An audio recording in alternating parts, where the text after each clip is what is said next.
Hello guys, आज का question है यशपाल कृत उपन्यास झूठा सच की समीक्षा उपन्यास के तत्वों के आधार पर कीजिए। तो ये देखते हैं, ये यशपाल जी का उपन्यास है। समाजवादी उपन्यास यशपाल के सभी उपन्यास एक विशिष्ट जीवन दर्शन को लेकर लिखे गए हैं। उन सबका अपना शिल्पगत महत्व भी है।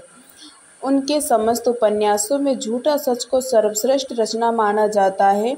विस्तृत एवं व्यापक कथनांक प्रसंगों की सहज मार्मिकता, समाज के विभिन्न वर्गों को समझने एवं उनके प्रत्यांकन की क्षमता, पात्रों में सूक्ष्म एवं विराट चित्रांक, व्यक्तित्व एवं सामाजिक यथार्थ को रूपाकार देने की क्षमता, वातावरण का सजीव चित्रण और उसके संदर्भ में मार्मिक स्थितियों का अंकन, सभी कुछ भव्य एवं विराट है।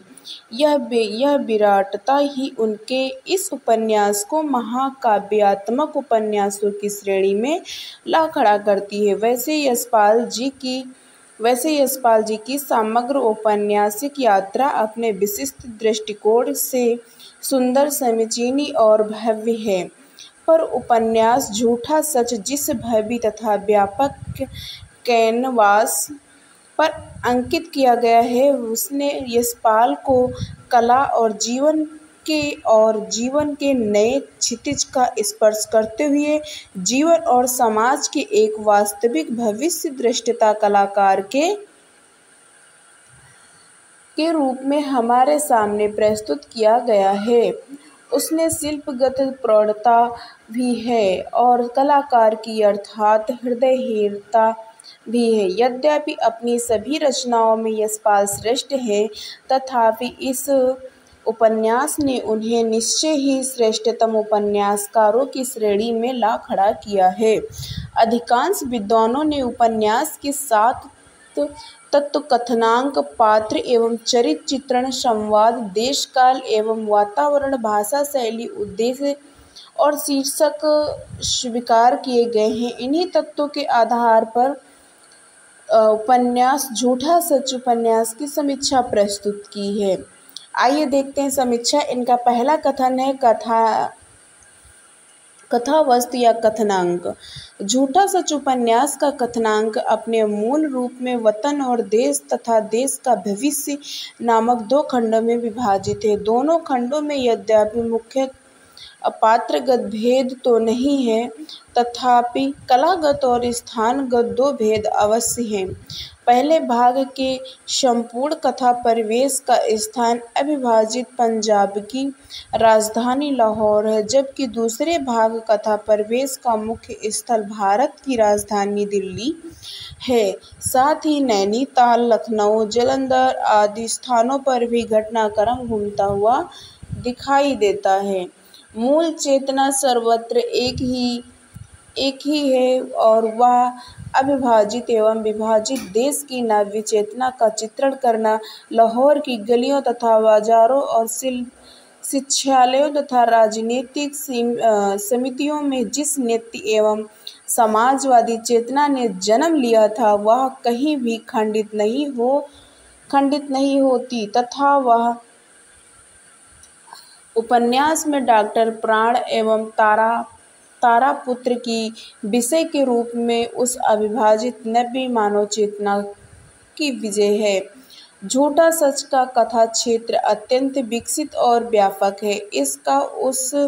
इसका स्वरूप उस नदी के समान है जो अपने मूल उत्स में प्रस्फुटित होकर धीरे धीरे अनेक स्रोतों में मिलन से चौड़ी होती है।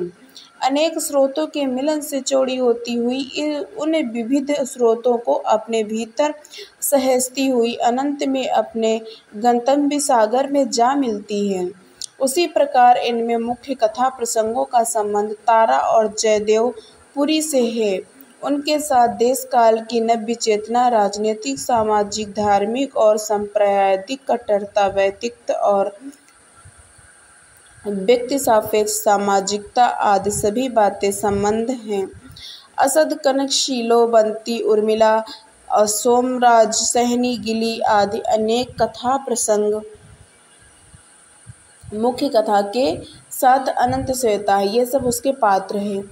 यानी सभी का अपना अपना व्यक्तित्व होते हुए भी वो समष्टिगत रूप ही नव्य चेतना का उद्घाटन करता है, और वह चेतना है कि समाजवादी चेतना समस्त अंतर कथाएं मूल रूप से ही सरणी पथ प्रस्त करती हुई दिखाई देती हैं।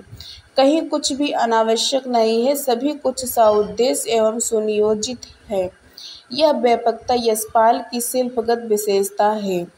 दूसरा है पात्र एवं उनका चरित्र चित्रण झूठा सच। उपन्यास का कथनांक यद्यपि विशाल है, यद्यपि इसमें पात्रों की संख्या सीमित ही है। इसके मुख्य पात्र जयदेवपुरी, पंडित गिरधारी लाल, सोमराज सहनी, महेंद्र नैयर, डॉक्टर प्राणनाथ, रतन, असद, विश्वनाथ सूद, बाबू राम जया, मास्टर रामुलु भाई आदि। गौड़ पुरुष पात्रों में लाला सुखलाल साहनी, कालीचरण कौल, बधावमाल सुखमाल साहनी, कालीचरण और नंगरंग गोविंद राम, भगत राम, महेश अवस्थी, माथुर नरोत्तम गिली, नरेश सिंह, नरेंद्र सिंह, इंद्रनाथ, कशिश, इनायत अली, नब्बू अग्रवाल आदि हैं। इसके मुख्य नारी पात्रों की तारा और कनक को भी रखा जा सकता है। कुछ कम तत्वों में नारी पात्र शीले, मिसेज उर्मिला और मर्जी मैस अग्रवाल आदि। गौड़ नारी पात्रों में जुदम्बा, सुरेंद्र, कृष्ण, भगवंती, ताजो गई, दुर्गा आदि को रखा जा सकता है। इसके अतिरिक्त अन्य छोटे मोटे पात्र भी हैं जिनका कथनांक के विषय में अन्योन अधिक महत्व है। संवाद अथवा कथोपकथन झूठा सच, ये इनका तीसरा पॉइंट है। संवाद यानी संवाद में क्या होगा, झूठा सच उपन्यास में मूल रूप से ऐतिहासिक वर्णनात्मक शैली में रचा गया, लेकिन कथनांक एवं चरित्रों के चित्रण तथा उनके उचित विकास के लिए लेखक ने संवादों की केवल योजना ही नहीं बल्कि पर्याप्त योजना की है। संवाद योजना पूर्णतः सार्थक और सजीव है। कहीं कहीं यद्यपि उनकी संक्षिप्तता भंग होती दिखाई देती है, पर वह भाषण की सीमा तक नहीं पहुंचती है। यहाँ तक कि लेखक ने भाषणों को भी संवाद की सीमा में घेरे रखने का सफल प्रयास किया है। अनेक स्थलों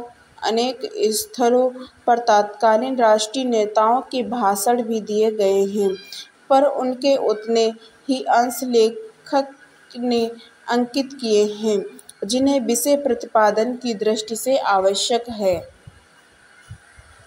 और संवाद की परिधि से सरलता से समझ सकते हैं। अवस्थी जी के पिए की एक उक्त उदाहरण के रूप में प्रस्तुत की है। मतलब कोई खास नहीं है, मतलब है कि आप लोग बहुत साहसी होते हैं और आपके यहाँ की लड़कियाँ भी बहुत साहसी होती हैं, बहुत ढंग से बात सब जगह कह सकती हैं। इसमें पंजाबियों की ब्याज स्तुति तो है ही, और इसमें शरणार्थी लड़कियों को सुनिश्चित लाभ उठाने वाले नेतई लोगों की मनोवृत्तियां भी स्पष्ट झलकने लगती है। इस प्रकार संवाद योजना में सर्वत्र सार्थकता है। वे कथनांक की विकास, चारित्रिक विकास आदि सभी को जीवन प्रदान करने वाले हैं। देश काल एवं वातावरण, किसी भी उपन्यास में देश काल और वातावरण का चित्रण उसके कथनांक को प्रमाणिक बना देता है। यशपाल का उपन्यास है झूठा सच दो भागों में विभाजित है। पहले भाग का नाम है वतन और देश तथा दूसरे भाग का नाम है देश का भविष्य। पहले भाग का नाम देश अविभाजित पंजाब की राजधानी लाहौर है और दूसरे भाग का उद्देश्य भारत की राजधानी दिल्ली है, जिसके साथ ही नैनीताल, लखनऊ, जालंधर आदि में भी घटनाक्रम दर्शाया गया है। इस उपन्यास का काल अर्थात सन 1945 से 1958 तक है। पांचवा भाषा शैली, इसमें झूठा सच उपन्यास की भाषा शैली क्या है कि भाषा विचारों की वाहक तथा उद्घोषक तो होती ही है, लेकिन अभिव्यंजक भी होती है। यदि परिवेशक रंग में उसे रंग दिया जाए तब तो वह भी अपने प्रविष्णु एवं सजीव हो उठती है। झूठा सच उपन्यास के अधिकांश पात्र पंजाबी हैं अतः भाषा के पंजाबीपन सर्वत्र देखा जा सकता है।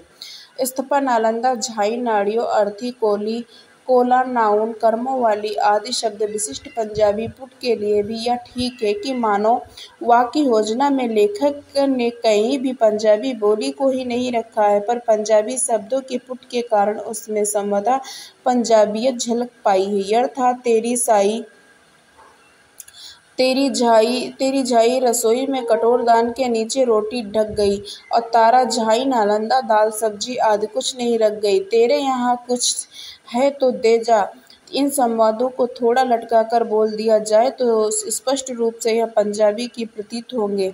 इसी प्रकार कहा जाता है कि झूठा सच उपन्यास में भाषा और बोली का समन्वय तो हुआ ही है, वह मूल कथ्य से भी पूर्ण है, जुड़ी हुई है। यह जुड़ाव ही यशपाल को जन्म कथांक प्रमाणित करता है। उद्देश्य है कि एक परिवर्तित हो रहे युग परिवेश का समग्र स्वरूप चित्रण करना ही इस उपन्यास का प्रधान उद्देश्य है और विभाजन से पूर्ण सामान्य जनमानस में सहसा अंगड़ाई लेकर जो समाजवादी चेतना उभर कर आई है उसी को सउद्देश्य चरम परिणत उपन्यास के अंत में डॉक्टर नाथ द्वारा कहे गए इन शब्दों में दिखाई देती है कि गिल अब तो शब्द करे विश्वास करेगा, जनता निर्जीव नहीं है, जनता के ही हाथ में है। उपन्यास की रचना लगभग डेढ़ दशक के बाद लेखक की यह चेतना जनमानस में स्पष्टतः चरितार्थ होती दिखाई देती है।